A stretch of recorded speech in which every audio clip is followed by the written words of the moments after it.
Hello दोस्तों, स्वागत है आपका अपने YouTube चैनल इम्प्रेसिव लर्निंग में। तो कवर कर रहे थे हम अपना हिंदी का पोर्शन, और इसके प्रीवियस लेक्चर में जो हमारी देवनागरी लिपि है उसमें मैंने आपको बताया कि उसका विकास कैसे हुआ, उसके गुण और जो उसके दोष हैं उनको समझा। ठीक है, तो इसके बाद जो आज हम जानने वाले हैं देवनागरी लिपि में, जब मैंने आपको बताया कि ब्राह्मी लिपि से कैसे वह देवनागरी, पहले नागरी और नागरी से देवनागरी बनी, लिपि बनी, तो इसमें जो एक पॉइंट था वो उसमें आपको बताना वो रह गया था, उसको लेके चलते हैं आज। तो यहाँ पर जो आज का टॉपिक है वो देवनागरी लिपि है, उसका सेकंड पार्ट है। ठीक है, तो देवनागरी लिपि में मैंने आपको बतलाया था जो कुटिल लिपि थी, कौन सी, जो कुटिल लिपि थी, इसके दो भाग थे, यही कहें कि दो भागों में विभक्त थी, जिसमें पहली थी शारदा लिपि, ठीक है, और दूसरी थी नागरी लिपि। ठीक है, इसके अंतर्गत भी 4 लिपियां आती हैं। ठीक है, जब हो सकता है एग्जाम पॉइंट ऑफ व्यू से कभी पूछ ले तो इसको हम लेके चलते हैं। तो शारदा लिपि के अंतर्गत हमारी पहली आती है गुरुमुखी लिपि। ठीक है, पहली लिपि कौन सी है, गुरुमुखी। दूसरी है कश्मीरी लिपि। ठीक है, तीसरी है इसमें लहंदा लिपि, लहंदा लिपि, और फोर्थ है टाकरी लिपि। ठीक है, तो जो हमारी कुटिल लिपि है उसके अंतर्गत दो इसके भाग हैं, एक शारदा लिपि और दूसरी नागरी लिपि, जिसमें शारदा के अंतर्गत 4 लिपियां आती हैं, जिसमें पहली है गुरुमुखी, फिर है कश्मीरी, फिर लहंदा और लास्ट है टाकरी लिपि। तो इसमें मैंने आपको पहले भी बताया था जो कुमाऊनी भाषा की जो लिपि थी, ऐतिहासिक लिपि, वो शारदा अथवा टाकरी लिपि थी। तो टाकरी जो शारदा का एक भाग है, तो वह जो कुमाऊनी भाषा है उसकी ऐतिहासिक लिपि थी। ठीक है, तो इसके अंतर्गत इसके बाद जो इसमें जो अन्य भाषाएं हैं, अन्य कुछ भाषाएं हैं, उनकी लिपियां यहाँ पे मैं आपको बतलाता चलता हूँ। जिसमें पहली है, इसमें जो गुरुमुखी लिपि है, गुरुमुखी लिपि है, यह पंजाबी भाषा की लिपि है। ठीक है, या ये कहें कि पंजाबी भाषा की जो लिपि है वो कौन सी, गुरुमुखी लिपि है। रोमन लिपि में जो भाषाएं आती हैं या लिखी जाती हैं रोमन लिपि में, वह है अंग्रेजी,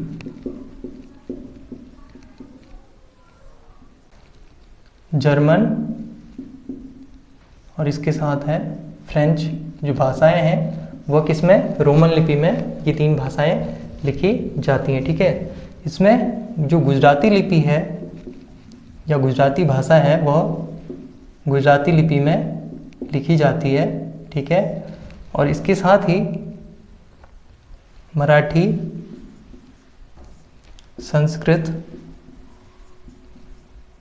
नेपाली, और इसके साथ ही हिंदी, ये जो भाषाएं हैं, ये भाषाएं हैं, तो इनकी जो लिपि है वह कौन सी, देवनागरी लिपि है। ठीक है,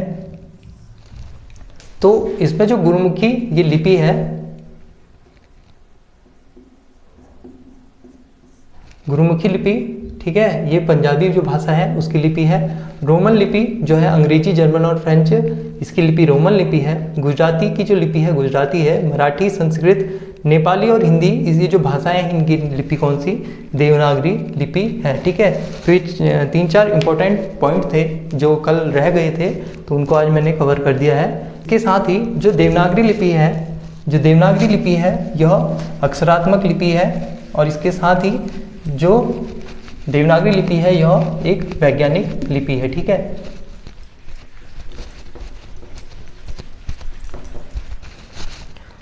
तो जो देवनागरी लिपि है, नागरी जो लिपि है, यह अक्षरात्मक और इसके साथ ही वैज्ञानिक लिपि है। ठीक है, तो देवनागरी जो लिपि है यह अक्षरात्मक और वैज्ञानिक लिपि है। अब देखिए हिंदी जो भाषा है, हिंदी भाषा है जो इसका मानकीकरण निश्चित किया जाता है। मानकीकरण क्या होता है? किसी भाषा का मानक तैयार करना, या ये कह सकते हैं मापदंड, ऐसा मापदंड तैयार करना जहाँ पे जो उसकी शुद्धता है उसमें कोई भी संदेह ना रह पाए, तो वह क्या कहलाता है? वह मानकीकरण कहलाता है। ठीक है, तो हिंदी भाषा का जो मानकीकरण था इसके बारे में 3 सोपान है इसके अंतर्गत। ठीक है, तो हिंदी भाषा का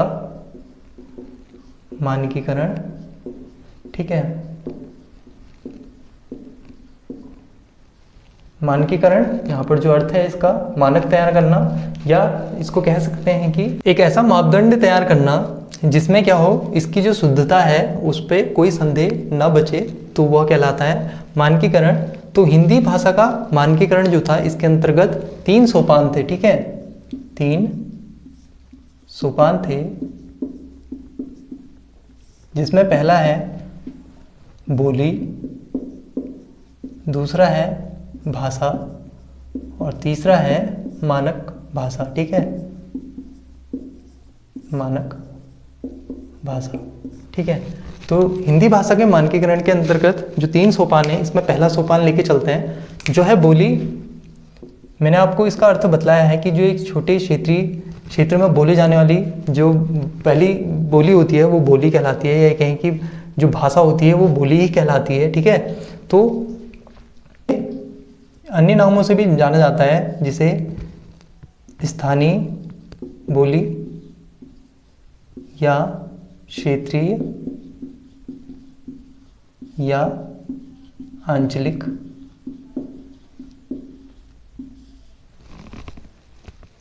बोली भी कहते हैं। ठीक है, बोली भी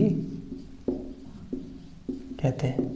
तो इसके कुछ अन्य नाम भी हैं, जिसमें बोली को इसको स्थानीय बोली, क्षेत्रीय या आंचलिक बोली भी कहते हैं, और साथ ही इसका कोई लिखित रूप नहीं होता है। ठीक है, लिखित रूप नहीं होता। ठीक है, तो यह जो पहला हमारा सोपान है बोली का, तो उसमें इसके जो अन्य नाम है वो बतलाए, और साथ ही इसका कोई लिखित रूप नहीं होता है। इसके बाद है जो सेकंड है वह है भाषा। यह बोली का एक बड़ा रूप होता है, या ये कहें कि बोली से जो बड़ा रूप होता है वो भाषा कहलाता है। अब यहाँ पे भाषा क्या होती है, इसमें लिखित रूप इसका निहित होता है। ठीक है, और साथ ही जो थर्ड होती है मानक भाषा,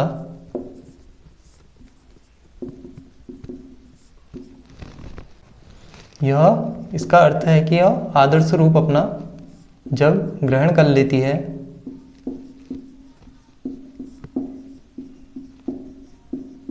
तो वह कहलाती है मानक भाषा। ठीक है, तो भाषा इसका लिखित रूप होता है। मानक भाषा जिसमें साहित्य निर्माण, यानी कहीं कि ये बोली और भाषा से ऊपर उठकर अपना एक मानक या एक मापदंड तैयार कर लेती है, जिसमें साहित्य निर्माण, यही कहें कि जितने भी अन्य कार्य होते हैं, या ये कहें कि बहुत विस्तृत क्षेत्र में जब बोली जाती है तो वह मानक भाषा एक कहलाती है। ठीक है, तो इसके अंतर्गत जो 3 सोपान थे ये मैंने आपको बतलाए। तो इसमें जो पहला जो महत्वपूर्ण संस्थान है वह है भारतीय हिंदी परिषद। ठीक है, इसकी जो स्थापना है और इसका मुख्यालय कई बार पूछता है, तो यहाँ पर इसकी स्थापना 3 अप्रैल 1942 को की गई, और इसका मुख्यालय क्या है? इलाहाबाद विश्वविद्यालय। ठीक है, और इसकी जो भारतीय हिंदी परिषद है इसकी स्थापना 3 अप्रैल 1942 को जो इलाहाबाद विश्वविद्यालय के जो हिंदी विभाग के अध्यक्ष हैं डॉक्टर धीरेन्द्र शर्मा, ठीक है, उनके द्वारा की गई। स्थापना डॉक्टर धीरेन्द्र शर्मा द्वारा की गई। ठीक है, तो जो हिंदी विभाग के अध्यक्ष थे वे इलाहाबाद विश्वविद्यालय में, तो उनके जो हिंदी विभाग के अध्यक्ष थे डॉक्टर धीरेन्द्र शर्मा, इन्होंने भारतीय हिंदी परिषद की स्थापना 3 अप्रैल 1942 को की। ठीक है, तो इसमें जो क्वेश्चन बन सकते हैं वो यही बन सकते हैं कि किनके द्वारा की गई, तो ये डॉक्टर धीरेन्द्र शर्मा आएगा, और साथ ही अगर वो डेट पूछता है तो 3 अप्रैल 1942 इसकी डेट होगी। ठीक है, इसके बाद जो दूसरा है वह है केंद्रीय हिंदी निदेशालय। तो इसका जो मेन स्थापना करने का उद्देश्य था, इसकी स्थापना हालांकि जो हमारा भारत सरकार है उसके द्वारा की गई। तो केंद्रीय हिंदी निदेशालय की स्थापना जो हिंदी भाषा है उसके मानकीकरण के लिए की गई, लेकिन इसमें जो फर्स्ट था कि इसका हिंदी भाषा का प्रचार प्रसार, यही कही कि जो अनुच्छेद 351 था, मैंने आपको बताया था, जिसमें था कि हिंदी के विकास के लिए जो निर्देश, जो उसका अनुच्छेद था 351, तो उसके अंतर्गत और साथ ही अनुच्छेद 351 के तहत हिंदी के विकास के लिए जो निर्देश थे उसके तहत इसका स्थापना केंद्रीय हिंदी निदेशालय की स्थापना की गई। तो यह भारत सरकार द्वारा की गई और इसकी स्थापना 1 मार्च 1960 को शिक्षा मंत्रालय द्वारा, जो अभी मानव संसाधन विकास मंत्रालय है, उसके द्वारा की गई। ठीक है, तो इसकी स्थापना भारत सरकार द्वारा, ठीक है, की गई, जो भारत सरकार के अंतर्गत शिक्षा मंत्रालय द्वारा की गई, जो अभी वर्तमान में जिसका नाम मानव संसाधन विकास मंत्रालय हो गया है। तो इसकी स्थापना 1 मार्च 1960 को की गई। ठीक है, तो इसके जो 2 पॉइंट थे कि मानकीकरण जो था हिंदी का, उसमें जो महत्वपूर्ण जो योगदान था, ये जो संस्थाओं ने जो काम किया उसके बारे में जब पूछता है, तो यहाँ पर पहली जो संस्था थी वो थी भारतीय हिंदी परिषद, और सेकंड था केंद्रीय हिंदी निदेशालय। ठीक है, इसकी स्थापना पूछ लेगा, मुख्यालय पूछ लेगा, और साथ ही किन्होंने करी, अगर ये पूछता है तो यहाँ पे मैंने आपको बतला दिया है। और साथ ही जो केंद्रीय हिंदी निदेशालय, इसकी स्थापना भारत सरकार द्वारा जो शिक्षा मंत्रालय है उसके अधीन होकर की गई। ठीक है, जो वर्तमान में मैंने आपको बताया कि वो मानव संसाधन विकास मंत्रालय बन गया है, और इसमें हिंदी भाषा का प्रचार प्रसार और साथ ही अनुच्छेद जो 351 है उसके, जिसमें हिंदी के विकास के लिए निर्देश है, उसके तहत इसकी स्थापना की गई। ठीक है, 1 मार्च 1960 को। ठीक है, तो इसके साथ ही जो इसका लास्ट जो रहता है हमारा हिंदी देवनागरी लिपि का लास्ट जो टॉपिक रहता है वो है, तो इसके बाद है हमारा विश्व हिंदी सम्मेलन। जो लास्ट टॉपिक है विश्व हिंदी सम्मेलन। ठीक है, तो विश्व हिंदी सम्मेलन क्या है? विश्व हिंदी सम्मेलन जो है यह सबसे बड़ा अंतर्राष्ट्रीय एक सम्मेलन है, जिसमें जो यूएनए द्वारा जो भाषाएं हैं उसमें हिंदी को एक स्थान, उसका स्थान सुनिश्चित करना या उसका हिंदी के विकास के लिए इस हिंदी सम्मेलन को आयोजित किया जाता है, जिसमें यूएनओ की जो भाषाएं हैं उसमें हिंदी को एक स्थान दिलाने या उसके विकास के लिए कार्य या ये जो सम्मेलन है वो किए जाते हैं। ठीक है, तो विश्व हिंदी सम्मेलन यह सबसे बड़ा अंतर्राष्ट्रीय सम्मेलन है। पहले तो यह इस पे महत्वपूर्ण बिंदु है, सबसे बड़ा अंतर्राष्ट्रीय सम्मेलन है, और इस सम्मेलन का मुख्य उद्देश्य है कि यूएनओ में जो भाषाएं हैं, यूएनओ में जो भाषाएं हैं उसमें हिंदी को स्थान दिलाना यह इसका मुख्य उद्देश्य है। ठीक है, तो यहाँ पर हमने 2 पॉइंट को जाना। तो इसमें जो विश्व के हिंदी सम्मेलन हुए हैं अभी, हालांकि 11 सम्मेलन हो चुके हैं, जिसमें 12वां जो सम्मेलन है वह प्रस्तावित है। विश्व हिंदी सम्मेलन जो था, इसकी संकल्पना के फलस्वरूप,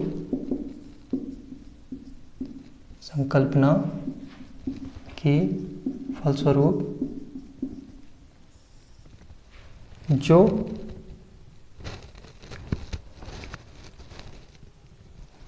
राष्ट्रीय प्रचार समिति जो वर्धा है, इसके अनुसार जो फर्स्ट हिंदी सम्मेलन हुआ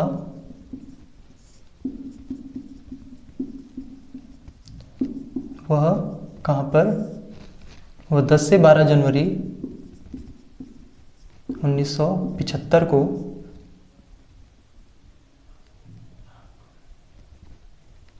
नागपुर, भारत में हुआ। ठीक है, तो संकल्पना के फलस्वरूप पूछता है कई बार, ये राष्ट्रीय प्रचार समिति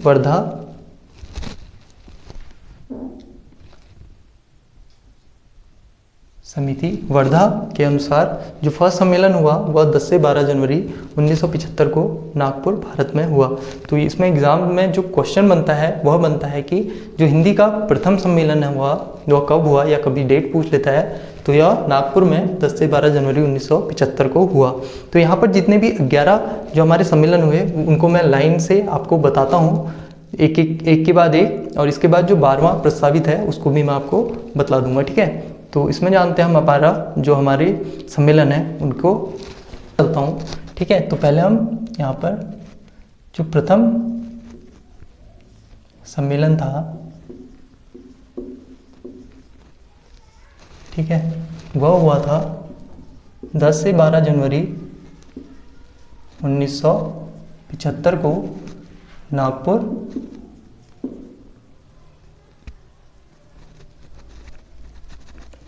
नागपुर जो भारत में है वहाँ पर। ठीक है, तो इसका फर्स्ट सम्मेलन जो हुआ था 10 से 12 जनवरी 1975 को हुआ था। ठीक है, तो जो द्वितीय सम्मेलन था वह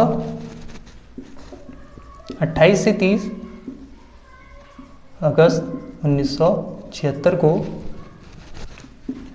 पोर्ट लुइस जो मॉरिशस में है, यहाँ पर द्वितीय सम्मेलन हुआ था। कहाँ पर, ये पोर्ट लुइस मॉरिशस में। ठीक है, 28 से 30 अगस्त 1976 को हुआ था। ठीक है, इसके बाद जो तृतीय सम्मेलन जो है वह 28 से 30 अक्टूबर 1983 को नई दिल्ली में आयोजित हुआ था। ठीक है, जो भारत में है। ठीक है, तो उसके बाद जो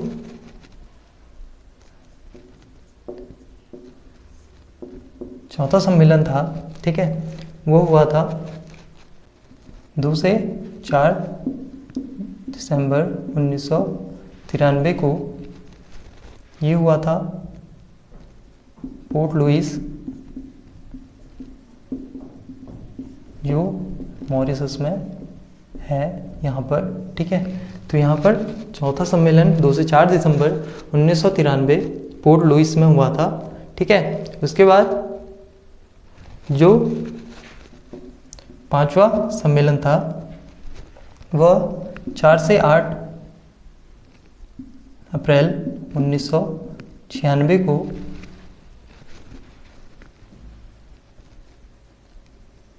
पोर्ट ऑफ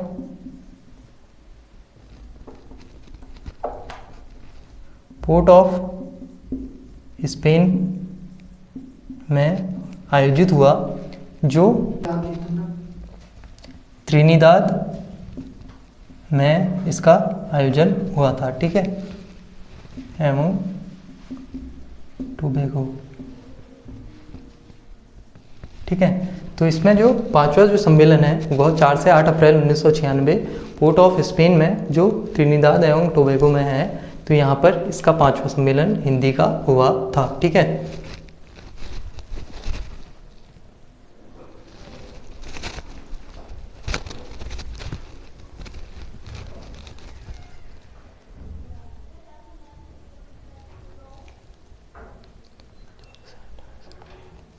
इसके बाद जो छठा था वह सम्मेलन वह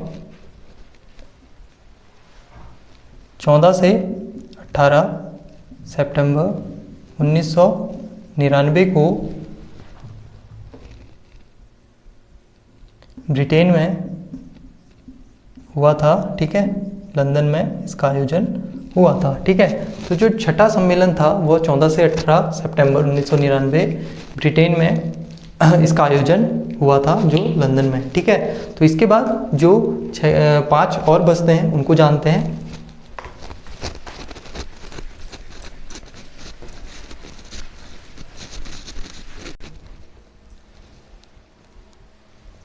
जो 7वां सम्मेलन था, 7वां सम्मेलन है, यह हुआ था 6 से 9 जून 2003 को पारामारिबो, जो कि सूरीनाम की राजधानी है, यहाँ पर यह आयोजित हुआ था। ठीक है। तो 7वां सम्मेलन 6 से 9 जून 2003 को पारामारिबो सूरीनाम में इसका आयोजन हुआ था। ठीक है। अगला है 13 से 15 जुलाई 2007 8वां सम्मेलन। यह आयोजित हुआ था 13 से 15 जुलाई 2007 को न्यूयॉर्क में। ठीक है, न्यूयॉर्क अमेरिका में इसका आयोजन हुआ था। ठीक है। तो 8वां जो सम्मेलन है वो 13 से 15 जुलाई 2007 न्यूयॉर्क अमेरिका में हुआ था। 9वां सम्मेलन जो है वह 22 से 24 सितंबर 2012 को जोहान्सबर्ग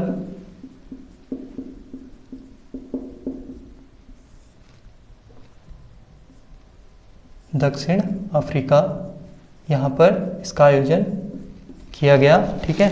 तो 9वां जो सम्मेलन था यह 22 से 24 सितंबर 2012 जोहान्सबर्ग दक्षिण अफ्रीका में हुआ था। ठीक है। उसके बाद है 10वां सम्मेलन, ये 10 से 12 सितंबर 2015 को भोपाल में आयोजित हुआ, जो भारत में है। ठीक है। तो यहाँ पे 10वां सम्मेलन 10 से 12 सितंबर 2015 भोपाल भारत में इसका आयोजन हुआ। उसके बाद जो 11वां जो सम्मेलन है वह 18 से 20 अगस्त 2018 को पोर्ट लुई मॉरिशस में इसका आयोजन हुआ था। ठीक, लुइस मॉरिशस में इसका आयोजन हुआ था। ठीक है। तो 7वां सम्मेलन ये 6 से 9 जून 2003 को और 11वां 18-20 अगस्त 2018 को पोर्ट लुइस मॉरिशस में हुआ था। ठीक है। उसके बाद जो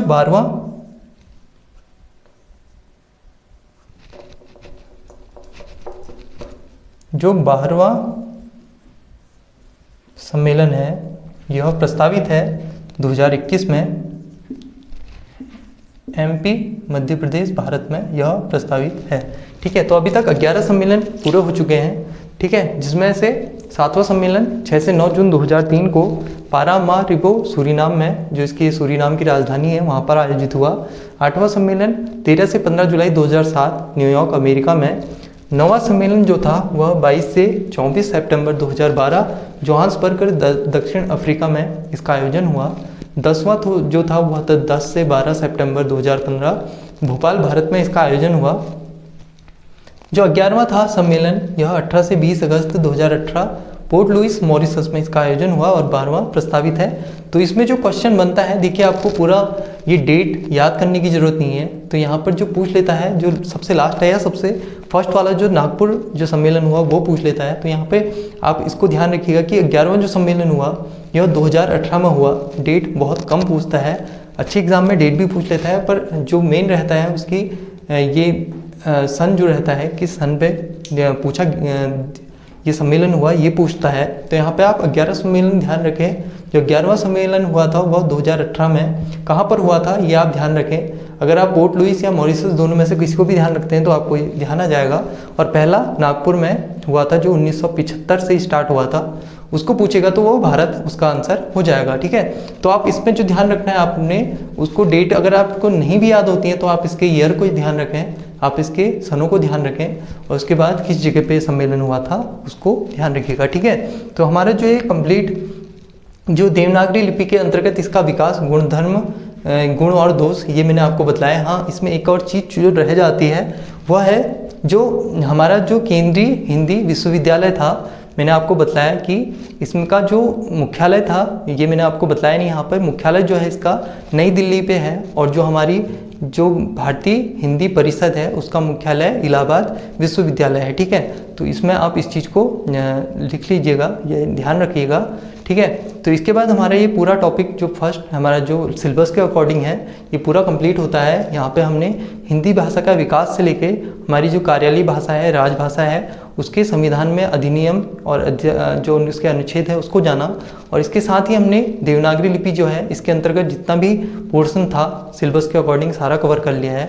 अब जो हमारा इसके बाद जो स्टार्ट रहता है, जो अब नेक्स्ट जो आएगा हमारा वो रहेगा वर्णमाला। तो हम इसके बाद वर्णमाला शुरू करेंगे।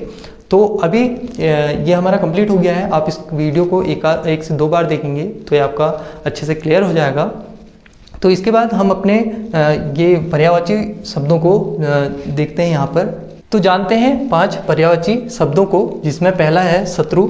ठीक है, इसके पर्यायवाची शब्द होते हैं विपक्षी, अरि, प्रतिपक्षी, बैरी, अमित्र और रिपु। ठीक है, तो इसमें जो ब्लैक वाला दो, तो इसमें जो इम्पोर्टेंट रहता है वह है रिपु। ठीक है, शहद का पुष्परस, मधु, आसव रस और मकरंद ये इम्पोर्टेंट है। सलिल का अम्बु, जल, नीर, तोय, पानी और वारी। ठीक है, तो यहाँ पर जो इम्पोर्टेंट है मैं उसको अंडरलाइन करता जा रहा हूँ। ठीक है, तो वृक्ष के गाछ, तरु पेड़, द्रुम, पादप, विटप और साखी यह वृक्ष के पर्यायवाची हैं। साथ ही शिक्षा के होते हैं नसीहत, सीख, तालीम, प्रशिक्षण, उपदेश, शिक्षण और ज्ञान। तो इसमें सबसे जो सिंपल है, सबसे जो आसान है वो शिक्षा का ही हमारा पर्यायवाची है। तो इसमें आपको ध्यान रखना है जो शत्रु का रिपु बिल्कुल ध्यान रखिए, इसमें प्रतिपक्षी अरि इसी के पर्यायवाची हैं। साथ ही शहद का रस और मरकंद ये बहुत इंपॉर्टेंट है। सलिल का वारी बहुत बार आया हुआ है। तोय भी यह जो है यह बहुत बार पूछ लेता है। ठीक है, अम्बु, तोय ये बहुत बार पूछता है, तो आप इसको ध्यान रखें। और वृक्ष का जो होता है वह तरु, पेड़, धूम्र, पादप, विटप और साखी ये इसका पर्यायवाची है। और शिक्षा आप ये सिंपल ही है, आप इसको ध्यान दीजिएगा। ठीक है, इसके बाद विलोम शब्दों को जानते हैं। अब जानते हैं 5 विलोम शब्दों को। ठीक है, तो इसमें बहिरंग जो पहला विलोम शब्द है इसका अंतरंग इसका विलोम है। साथ ही सन्यासी का गृहस्थ, मृदुल का रुक्ष, थोक का परचून और श्री गणेश का इतिश्री या इति इसका विलोम होता है। ठीक है, तो होता क्या है कि विलोम शब्द बहुत सिंपल होते हैं देखने को, पर इसको जब हम बहुत सिंपल वे में लेके चलते हैं, सिंपल तरीके से लेके चलते हैं, तो हमें आने वाला जो हमारा क्वेश्चन भी होता है वो भी गलत हो जाता है। तो इसको एक बार देखना जरूरी है। देखिए, इसके अर्थ में बतलाता चलता हूँ। बहिरंग का अर्थ होता है जो बाहरी अंग होता है। ठीक है, जो दृश्य होता है वो बहिरंग कहलाता है। अंतरंग अंदर का अंग, या ये कहें कि जो आंतरिक होता है वह अंतरंग कहलाता है। सन्यासी होता है जो भावना से परे होता है, या ये कहें कि जो मोह माया से जो परे होता है वह सन्यासी कहलाता है। गृहस्थ होता है जो मोह माया से ओतप्रोत या ये कहें कि जो गृहस्थ जीवन होता है वह सन्यासी, उसका विलोम होता है। मृदुल होता है सौम्य स्वभाव या ये कहें कि जो कोमल स्वभाव होता है वह मृदुल कहलाता है। साधी, रुक्ष या कठोर, ठीक है, यह इसके पर्यायवाची हैं। तो इसका अर्थ होता है कि कठोर स्वभाव, वह रुक्ष कहलाता है। थोक होता है बहुत अधिक क्वांटिटी या ये कहें कि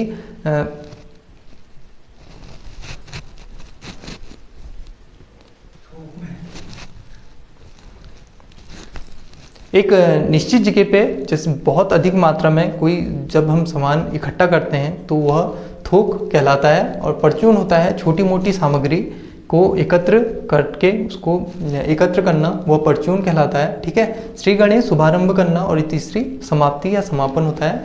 यहाँ पर जो थोक का अर्थ है वह यही है कि जो एक बहुत अधिक बड़े क्षेत्र पे या ये कहें कि बड़े तौर पर एक सामान को या कोई भी सामग्री को एकत्र करना, वह थोक कहलाता है। और परचून होता है छोटे छोटे टुकड़ों में या ये कहें कि कम मात्रा में उस सामान या सामग्री को उपयोग करना परचून कहलाता है। ठीक है, तो इसके बाद एक डाउट जो कल का था वो मैं आपको बतलाता चलता हूँ। जब मैंने आपको बतलाया था कि देवनागरी लिपि के दोषों के बारे में, तो यहाँ पर एक पॉइंट बताया मैंने आपको कि जो एक छोटी ई है, छोटी ई जो है इसका,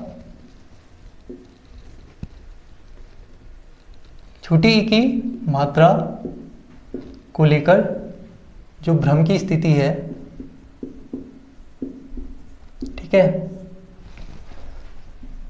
अब होता यूं है कि एक केवल छोटी ई ही है या ये कहें कि छोटी ई की ही मात्रा है जो किसी वर्ण या व्यंजन, कोई भी स्वर है उसके पहले आती है। जैसे किताब है, ठीक है, एग्जाम्पल के तौर पे किताब है, यहाँ पर जो छोटी ई की मात्रा है यह व्यंजन जो हमारा क है इससे पहले आती है, पर इसका उच्चारण बाद में होता है। जैसे क, किताब, पहले हमारा क आ रहा है, क जो हमारा ध्वनि है वह आ रही है और उसके बाद ही हमारी छोटी ई आ रही है। तो यह जो है यह सिर्फ छोटी ई के साथ ही आता है।